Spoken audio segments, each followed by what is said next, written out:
హైదరాబాద్తో ఆంధ్రప్రదేశ్కున్న ఆఖరి అధికారిక బంధం మరొక 2 రోజుల్లో తెగిపోతుంది. ఉమ్మడి రాజధానిగా హైదరాబాద్ని ఆంధ్ర, తెలంగాణ వాడుకోవచ్చంటూ 2014లో రాష్ట్ర విభజన జరిగిన తర్వాత ఒక వెసులుబాటునైతే కేంద్రం కల్పించింది. దానివల్ల 2014 నుండి 2024 జూన్ 2 వరకు హైదరాబాదే ఉమ్మడి రాజధాని. ఇప్పుడు ఆ బంధం తెగిపోతుంది. నిజానికి ఈ ఉమ్మడి రాజధాని వల్ల పెద్దగా ఏపీకి ఒనగూరిందైతే ఏమీ లేదు. మొదట్లో చంద్రబాబు నాయుడు సీఎం అయిన తర్వాత అంటే 2014 తర్వాత కొంతకాలం దాన్ని కంటిన్యూ చేసే ప్రయత్నం చేశారు. పరిపాలన అక్కడి నుంచే నిర్వహించే ప్రయత్నము చేశారు. కానీ ఇంతలోనే ఓటుకునేట్టు కేసులో ఆయనపై ఆరోపణలు రావడము, ఇతరత్ర ఇబ్బందులు కూడా ఎదుర్కోవడంతో హైదరాబాద్ నుంచి హుటాహుటిన అమరావతికి వచ్చేశారు. అక్కడ అమరావతిలో నిర్మాణాలు చేపట్టడము, ఆ డిజైన్ల రూపకల్పన, మౌలిక సదుపాయాలు కల్పించడం, ఇలాంటి అంశాల మీద దృష్టి పెట్టి 5 ఏళ్లు గడిపేశారు ఆయన. హైదరాబాద్లో ఆ పాత సెక్రటేరియట్లో కొన్ని బిల్డింగ్స్ ఏపీకి కేటాయించారు. అవి అలాగే లేక్ వ్యూ గెస్ట్ హౌస్ మాత్రం కంటిన్యూ అవుతూ వచ్చాయి ఏపీ అండర్లో. 2019లో జగన్మోహన్ రెడ్డి సీఎం అయిన తర్వాత వచ్చిన వెంటనే ఆ హైదరాబాద్లోని పాత సెక్రటేరియట్లోని కొన్ని బిల్డింగ్స్ని తెలంగాణ గవర్నమెంట్కి అప్పచెప్పేశారు, నిర్వహణ కష్టమవుతుందంటూ. లేక్ వ్యూ గెస్ట్ హౌస్ మాత్రం కంటిన్యూ చేస్తూ వస్తున్నారు. పొన్నవోలు కానీ, దేవులపల్లి అమర్ కానీ ఇలాంటి వాళ్ళు ఏమన్నా సమావేశాలు లేదా ప్రెస్ మీట్లు నిర్వహించాలంటే హైదరాబాద్లో లేక్ వ్యూ గెస్ట్ హౌస్ వాడుకుంటూ వస్తున్నారు. అది కూడా మరో 2 రోజుల్లో పూర్తయిపోతుంది ఆ టైం పీరియడ్ కూడా. అయితే ఈ హైదరాబాద్ని ఈ ఉమ్మడి రాజధానిగా కోల్పోవడం వల్ల ఏపీకి ఇప్పుడు వచ్చిన నష్టం లేదు, కానీ ఒక ఎమోషనల్ కనెక్టివిటీని అయితే కోల్పోతుంది.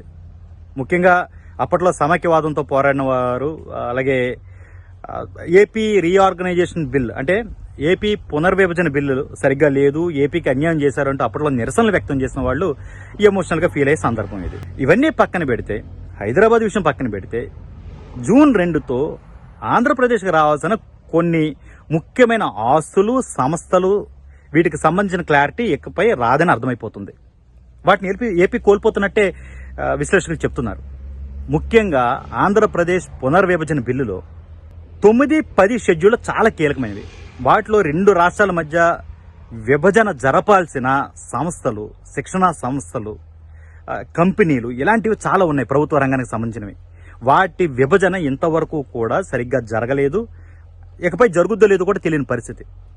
2 తెలుగు రాష్ట్రాలు కూడా, 2 తెలుగు రాష్ట్రాల ప్రభుత్వాలు, ఇది చంద్రబాబు నాయుడు కావచ్చు, జగన్మోహన్ రెడ్డి కావచ్చు, అటు కేసీఆర్ కావచ్చు, ఎందుకంటే 10 ఏళ్ళు అక్కడ వాళ్లే ఉన్నారు కాబట్టి దీనిపై పెద్దగా దృష్టి పెట్టలేదు. కేవలం తమకు రాజకీయంగా ఏ అంశాలు లభిస్తాయో వాటి మీద దృష్టి పెట్టి ఆయా ఇష్యూస్ ఏవైతే ఉన్నాయో ఆంధ్ర తెలంగాణ మధ్య వాటి మీద మాత్రమే పోరాడుతున్నట్టు కాలం గడిపేశారు తప్ప ముఖ్యంగా విభజన జరగాల్సిన అంశాల మీద వాళ్ళు దృష్టి పెట్టలే.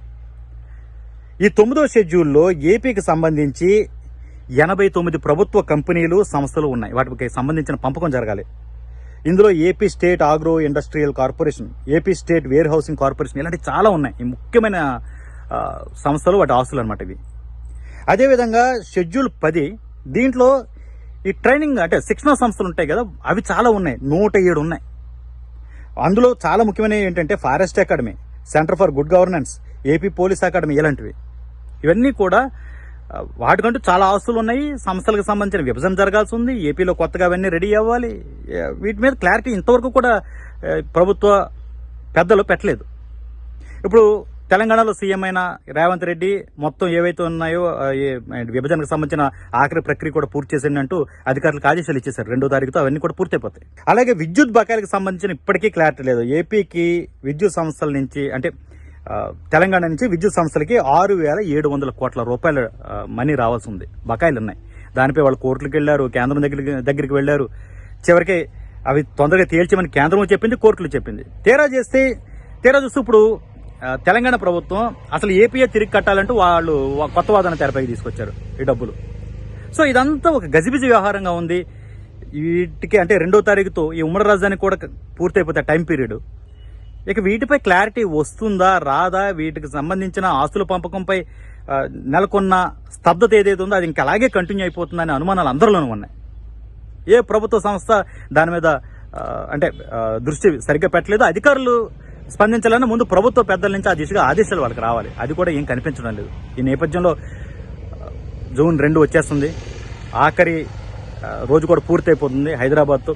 దీనివల్ల పెద్దగా మిస్ అయ్యేది ఏమి ఉండదు, అంటే అధికారికంగా మనం మిస్ అయ్యేది ఏమి ఉండదు. ఆంధ్ర ప్రజలు కావచ్చు, అటు తెలంగాణ ప్రజలు కావచ్చు, కానీ ఒక ఎమోషనల్ కనెక్టివిటీ అనేది ఖచ్చితంగా ఇబ్బంది కలిగిస్తుంది. ఎందుకంటే ఆ ఫీలింగ్ అయితే పోతుంది. హైదరాబాద్ ఉమ్మడి రాజధాని అనే ఫీలింగ్ అయితే పోయే అవకాశం అయితే ఎక్కువ కనబడుతుంది. దాంతో ఆంధ్ర యువతలోనూ ఎక్కువ మంది అక్కడ హైదరాబాద్లో సెటిల్ అయిపోయి ఉన్నారు కదా, వాళ్ళలోనూ ఆ ఎమోషనల్ బాండింగ్ హైదరాబాద్తో ఉంది. అది మిస్ అవుతుంది. హైదరాబాద్ ఇప్పుడు విశ్వనగరం, అందరూ అంటే దేశంలో ఉన్న అందరూ ఇది మందని ఫీల్ అవుతారు. బట్ ఆంధ్ర ప్రజలకి ఎక్కడో ఇన్నేళ్ల పాటు ఇది కూడా మన రాజధాని అని చెప్పుకునే ఒక అవకాశం ఏదైతే ఉందో అది ఉండదు. ఆ ఒక్క విషయం మాత్రం బాధ కలుగుతుంది.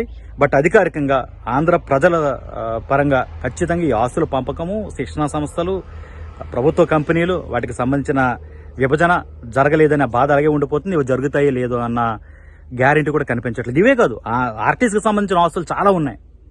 అప్పట్లో అవన్నీ కూడా పక్కాగా విభజన చేస్తాము, విభజన మీరు కూడా ప్రభుత్వ పెద్దలు చేసుకోవాలంటూ కేంద్రం సూచించింది.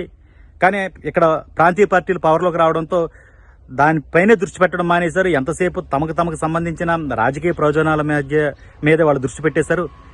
ఇప్పుడు ఆ ఆస్తులు ఇక కంటిన్యూ అవుతాయా, అంటే విభజన జరుగుతుందా లేదా మొత్తం తెలంగాణ మాదే అంటుంది కాబట్టి తెలంగాణ తీసేసుకుంటుందనేది కూడా తెలియట్లేదు. సో ఇప్పటికైనా కేంద్రం ఏముంటుంది, రాష్ట్రాలకు సంబంధించిన మీరు క్లారిటీ వస్తే మేము పైనుంచి పెద్దన పాత్ర వహిస్తాము, అంతేగాని మేము ఇనిషియేటివ్ తీసుకునే అవకాశం లేదంటూ వాళ్ళు చెప్తున్నారు.